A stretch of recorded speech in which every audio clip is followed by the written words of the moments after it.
নমস্কার বন্ধুরা, আমরা চলে এসেছি আজকে প্র্যাকটিস সেট নম্বর 18 নিয়ে। আজকের এই প্র্যাকটিস সেটটি করলে আমরা আপকামিং রেলের পরীক্ষা এবং ওয়েস্ট বেঙ্গলের যত পরীক্ষা সেগুলোর জন্য কমন কোশ্চেন পেয়ে যাব। তো তোমরা আজকে এই ভিডিওটি সঙ্গে থাকো এবং এখান থেকে কিছু উত্তর কমেন্টে জানাবে। ঠিক আছে, আমরা এখন শুরু করছি। তো আমরা বন্ধুরা সবাই মিলে আলোচনা করছি, তোমরাও কোশ্চেনের অ্যান্সার দিতে থাকো। তো শুরু করো। আদি শঙ্করাচার্য কর্তৃক প্রতিষ্ঠিত 4টি মঠ কোথায় অবস্থিত? Option A Dwarka, Joshimath, Prayag, Kanchi. Option B Sringeri, Dwarka, Joshimath, Prayaga. Option C Joshimath, Dwarka, Puri, Sringeri. Option D Puri, Sringeri, Dwarka, Varanasi. Option C Joshimath, Dwarka, Puri, Sringeri. ঠিক উত্তর। কোশ্চেন নম্বর 2, হান্টার কমিশনের রিপোর্টে কিসের উন্নয়নের উপর বিশেষ জোর দেওয়া হয়েছিল? অপশান এ স্ত্রী শিক্ষা, অপশান বি উচ্চশিক্ষা, অপশান সি প্রাথমিক শিক্ষা, অপশান ডি কারিগরি শিক্ষা। প্রাথমিক শিক্ষা। একদম ঠিক। 1882 খ্রিস্টাব্দে হান্টার কমিশন ভারতে এসেছিল। কিন্তু হান্টার কমিশন দুটো ছিল, একটা হান্টার কমিশন 1882 শিক্ষা ক্ষেত্রের জন্য, আর একটা হান্টার কমিশন হয়েছিল যেটা জালিয়ানওয়ালাবাগের হত্যাকাণ্ডের পরে 1919 সালে, তখন সেই রিপোর্ট পেশ করার জন্য হান্টার কমিশন গঠন করা হয়েছে। একদম ঠিক। এবার কোশ্চেন নম্বর 3, অমৃতবাজার পত্রিকা কে প্রতিষ্ঠা করেন? Option A Girishchandra Ghosh, option B Sisir Kumar Ghosh, option C S N Banerjee, option D Harishchandra Mukhopadhyay. Sisir Kumar Ghosh. 1868 খ্রিস্টাব্দে কলকাতায় তিনি অমৃতবাজার পত্রিকা প্রতিষ্ঠা করেন। ভারতের প্রথম পত্রিকা কোনটা? Bengal Gazette. Bengal Bengal, Gazette 1780 1780-তে প্রথম বেঙ্গল গ্যাজেট। আর হরিশচন্দ্র মুখোপাধ্যায় কিসের কি বলতে? Hindu Patriot Harishchandra Mukhopadhyay. Question number 4, নিম্নলিখিত কোন পদার্থটি পলিমারিক নয়? Option A glucose, option B nylon, option C cellulose, option D starch. গ্লুকোজের সংকেত কি হবে? C6H12O6। একদম ঠিক। কোশ্চেন নাম্বার 5, প্রথম কোন গুপ্ত শাসক রৌপ্য মুদ্রা জারি করেন? অপশান এ প্রথম Chandragupta, option B Samudragupta, option C দ্বিতীয় চন্দ্রগুপ্ত, অপশান ডি কুমারগুপ্ত। দ্বিতীয় চন্দ্রগুপ্ত আর একটা কি নাম আছে? বিক্রমাদিত্য। সমুদ্রগুপ্ত নামে পরিচিত।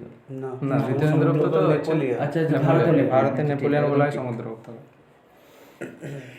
নিম্নলিখিত কোন দেশের মধ্যে দিয়ে কর্কটক্রান্তি রেখা অতিক্রম করেনি? Option A Iran, option B মিশর, option C Bharat, option D Mexico. ইরানের মধ্যে দিয়ে যায়। কোশ্চেন নাম্বার 7, সুন্দরবন কত সালে ইউনেস্কো ওয়ার্ল্ড হেরিটেজ সাইটের তকমা পায়? 1984, 1987, 1989, 1973। 1987। একদম ঠিক। আর ন্যাশনাল পার্কে মর্যাদা পেয়েছিল 1984 পেয়েছিল। আর ব্যাঘ্র 73। আর বায়োস্ফিয়ার হয়েছিল 1989। আর 2019-এ হোয়াইটল্যান্ড, যেটা রামসার সাইটের মর্যাদা পেয়েছিল। অস্ট্রেলিয়ার তৃণভূমি কি নামে পরিচিত? পম্পাস, প্রেইরি, ভেল্ট, ডাউন্স। অস্ট্রেলিয়া এটা এরকম, মানে অস্ট্রেলিয়া নিচের দিকে আছে, মানে ডাউন। আর পম্পাসটা কি হবে?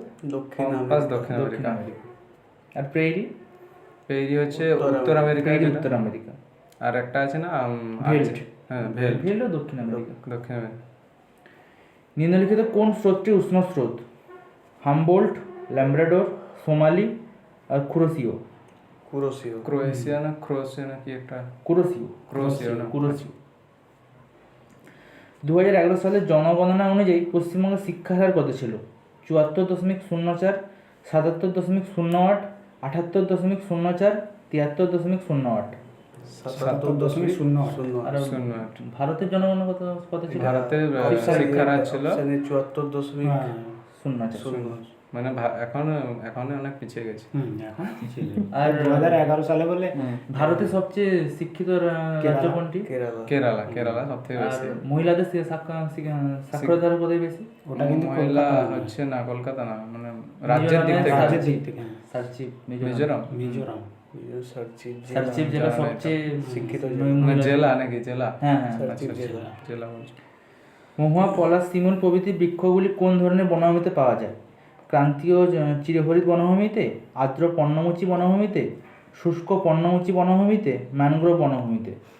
আর্দ্র পর্ণমোচী। কোশ্চেন নাম্বার 12, ডলফিন কিক শব্দটি কোন খেলার সাথে যুক্ত? ফুটবল, সাঁতার, রাগবি, ক্রিকেট। সাঁতার, ডলফিন কিক, সাঁতার। আর একটা হচ্ছে butterfly kick, butterfly stroke, stroke বলে ওটাকে। আর ডলফিন আমাদের জাতীয় কি জলজ প্রাণী, গঙ্গা শুশুক যেটা। গঙ্গা dolphin। শিশু যেটা কত সালে জাতীয় জলজ প্রাণী জাতীয় হিসেবে জলজ ঘোষণা প্রাণী করা হিসেবে ঘোষণা করা। 2009 সালে 2009 সালে। নিম্নলিখিত কোন বিষয়ে অসামান্য অবদানের জন্য প্রতি বছর সরস্বতী সম্মান দেওয়া হয়? চারুকলা, শাস্ত্রীয় সঙ্গীত, নৃত্য, সাহিত্য। সাহিত্য। এই সরস্বতী সম্মানটা কে দেয় বলো তো? কে কে কে কে বিড়লা 1992 থেকে এটা দিয়ে হ্যাঁ, এসছে। 1992 থেকে। সরস্বতী আর ব্যাস সম্মান দুটোই দেয়। নিম্নলিখিত কোন দিনটিতে আন্তর্জাতিক ব্যাঘ্র দিবস পালিত হয়? 24শে জুলাই, 27শে জুলাই, 29শে জুলাই, 25শে জুলাই। 29শে জুলাই, 29শে জুলাই। যেটা চালু হয়েছিল কত সালে? ব্যাঘ্র প্রকল্প 1973। 73 খ্রিস্টাব্দে। টারজান চরিত্রটি স্রষ্টাকে? Edgar Rice Burroughs, Lee Falk, Bill Finger, Hergé. Edgar Rice Burroughs. Edgar Rice Burroughs. Chacha Chaudhary চরিত্রটি স্রষ্টাকে? নারায়ণ দেবনাথ, নারায়ণ গাঙ্গুলি, সুনীল গাঙ্গুলি, প্রাণকুমার শর্মা। প্রাণকুমার শর্মা। প্রাণকুমার শর্মা। আর চাচাজি কাকে বলা হয়? নেহরু। পণ্ডিত নেহরুকে বলা হয়। জওয়াহরলাল চাচা। আর নারায়ণ দেবনাথের একটা বিখ্যাত সৃষ্টি কি বলতো? নন্টে ফন্টে। নন্টে ফন্টে, যেটা Batul the Great, Batul Nonte the Great, Fonte. Nonte Fonte. Chin music কথাটি কোন খেলার সাথে যুক্ত? Cricket, table tennis, hockey, basketball. Cricket. Cricket. উইপোর সদর দপ্তর অবস্থিত? Paris, New York, Geneva, Hague. Geneva, Switzerland. Hague, বেশ, হেগ কার সদর দপ্তর বলো তো? এটা হচ্ছে দা হেগ, নেদারল্যান্ড, এই যেটা তো কোর্ট আন্তর্জাতিক আন্তর্জাতিক বিচারের সদর দপ্তর, নেদারল্যান্ডের হেগ। ওখানে কজন বিচারপতি থাকে মোট? মোট 15 জন। 15 জন বিচারপতি। প্রত্যেক বিচারপতির আয়ু হচ্ছে 9 বছর করে। ভারতের এবারে কে একজন ভারতের একজন আছেন, কি নামটা? তোমরা কমেন্টে জানাও নামটা কে। হ্যাঁ, নামটা কে বলুন না। দিবারাত্রি কাব্যগ্রন্থটির লেখক কে? মানিক বন্দ্যোপাধ্যায়, তারাশঙ্কর বন্দ্যোপাধ্যায়, বিভূতিভূষণ বন্দ্যোপাধ্যায়, সুনীল গঙ্গোপাধ্যায়। মানিক বন্দ্যোপাধ্যায় হবে। কি বললে কোশ্চেনটা? দিবারাত্রি কাব্যগ্রন্থটির লেখক কে? ঠিক আছে। মকর সংক্রান্তি উৎসব গুজরাটের রাজ্যে কি নামে পরিচিত? বৈশাখী, উত্তরায়ণ, নবরাত্রি, নববর্ষ। উত্তরায়ণ। গুজরাটে উত্তরায়ণ। হাক্কি পিক্কাই উপজাতি কোন রাজ্যে দেখা যায়?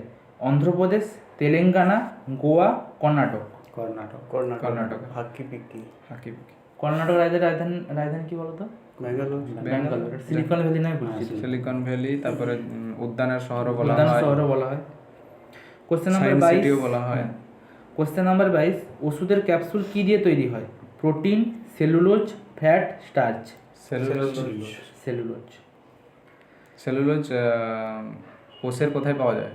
কোষপ্রাচীরে পাওয়া যায়। কোষপ্রাচীর। উদ্ভিদ কোষের কোষপ্রাচীর। প্রাণী কোষে কিন্তু থাকে না। সবচেয়ে কঠিন অংশ এটা উদ্ভিদ কোষের মধ্যে। প্রাণী কোষের কি হবে বলতো? এনামেল। এনামেল হবে, যেটা দাঁতে থাকে। কোশ্চেন নাম্বার 23, নিম্নলিখিত কোনটি ভারতবর্ষের বৃহত্তম নিউক্লিয়ার রিসার্চ রিঅ্যাক্টর? ধ্রুব, নিউক্লিয়ার রিঅ্যাক্টর, হ্যাঁ। অপ্সরা, সাইরাস, কুদানকুলাম। ধ্রুব। ধ্রুব হচ্ছে বৃহত্তম। আর যদি বলা হয় প্রথম নিউক্লিয়ার রিঅ্যাক্টরের নাম কি? তারাপুর। তখন অপ্সরা। মানে অপ্সরা। ওটা প্ল্যান্টটা। ওটা তারাপুরটা হচ্ছে তারপর হচ্ছে প্ল্যান্ট, আর এটা হচ্ছে মানে কি বলে ওটাকে? রিঅ্যাক্টর। রিঅ্যাক্টর, রিঅ্যাক্টর যেটা। MS DOS হলো application software, hardware, system software, operating system. Operating system, MS DOS। Question number 25, ভারতবর্ষে গ্রহণযোগ্য শব্দ দূষণ স্তরের মান হলো? অপশান এ 15 থেকে 20 ডেসিবেল, অপশান বি 25 থেকে 35 ডেসিবেল, অপশান সি 40 থেকে 45 ডেসিবেল, অপশান ডি 70 থেকে 90 ডেসিবেল। 40 থেকে 45 ডেসিবেল। 40 থেকে 45 ডেসিবেল। আজকে আমাদের এই পর্যন্তই। তোমরা কমেন্টে আমি একটা কোশ্চেন বলবো, তার উত্তর জানাবে। হোম টাস্কটা আমাদের, সেটা সবাই অ্যান্সার দেওয়ার চেষ্টা করবে। ভারতে মোট কতবার আর্থিক জরুরি অবস্থা জারি হয়েছে? অপশান এ 3 বার, অপশান বি 2 বার, অপশান সি 1 বার, আর অপশান ডি 1 বারও না। তোমরা একটা কমেন্টে জানাবে। কোশ্চেনটা বহুবার মানে বিভিন্ন কম্পিটিটিভ এক্সামে এসছে। খুবই গুরুত্বপূর্ণ কোশ্চেন। অবশ্যই তোমরা কমেন্ট করো এবং সঙ্গে থাকো আমাদের, যাতে ভিডিওগুলো আমরা প্রতিনিয়ত দিতে পারি এবং চ্যানেলটা যাতে গ্রো করতে পারে। তো বন্ধুদের সঙ্গেও ভিডিওগুলো শেয়ার করো, এবং আমাদের প্লেলিস্ট তৈরি করা আছে, যে প্র্যাকটিস সেট বলো বা গ্রুপ স্টাডি বলো, সবগুলো প্লেলিস্ট করা আছে। তো প্লেলিস্টে গিয়ে তোমরা দেখো, ভালো লাগবে নিশ্চয়ই ভিডিওগুলো। তো আজকে এই পর্যন্ত, আবার পরের ভিডিওতে দেখা হচ্ছে। Thank you. Thank you.